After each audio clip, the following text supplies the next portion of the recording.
पाहुयात 18 मेच्या सकाळच्या ठळक बातम्या। कृषी विस्तारासाठी गावनिहाय 28 सूत्री नियोजन आराखडे, कृषी आयुक्तांचा निर्णय, क्षेत्रीय कर्मचाऱ्यांचा मोठा सहभाग। अमरावतीत आंब्यांची आवक 1600 क्विंटलवर, आवश्यक वाढीची शक्यता। पूर्व मोसमी वादळी पावसाचा दणका सुरूच, फळबाग भाजीपाला पिकांचे नुकसान, अनेक ठिकाणी घरांची पडझड।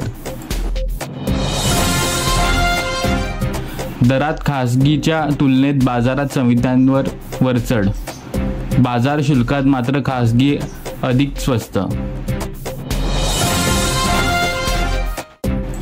नवीन तिळाला मुहूर्ताला मिळाला 12,700 रुपये दर, धमनगाव रेल्वे बाजार समितीत खरेदीला प्रारंभ।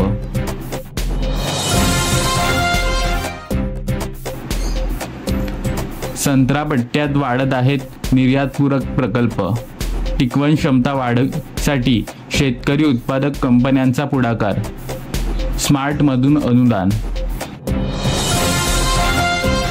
दराअभावी शेतकऱ्यांचे सोयाबीन घरातच पडून, आवक घटली, दर 4,500 पोहोचना। आचारसंहिता भंगाच्या 1,500 तक्रारींवर कारवाई, इलेक्शन कमिशन ऑफ इंडिया।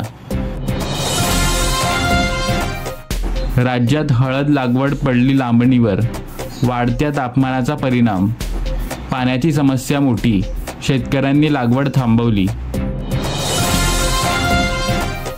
लोकसभेच्या 4थ्या टप्प्यासाठी आज मतदान, देशभरातील 96 जागांवर मतदार बजावणार हक्क, आंध्र प्रदेशातील सर्व 25 जागांवर मतदान।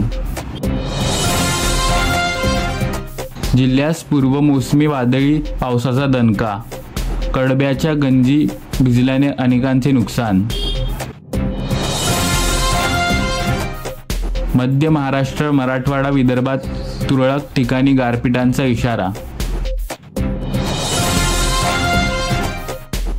साखर निर्यातींचे वास्तव, या गळीत हंगामातील साखर उत्पादन आपली गरज, शिल्लक साठा याबाबतची आकडेवारी स्पष्ट असताना दरवाढीच्या नाहक भीतीपोटी केंद्र सरकार साखर निर्यातीला परवानगी देताना दिसत नाही।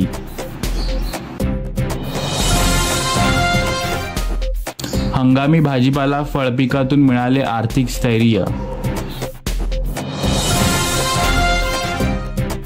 उन्हामुळे केळी भाजीपाल्याला फटका, दानापूर परिसरातील शेतकरी अडचणीत, विहिरींची पाणी पातळी ही खालावली।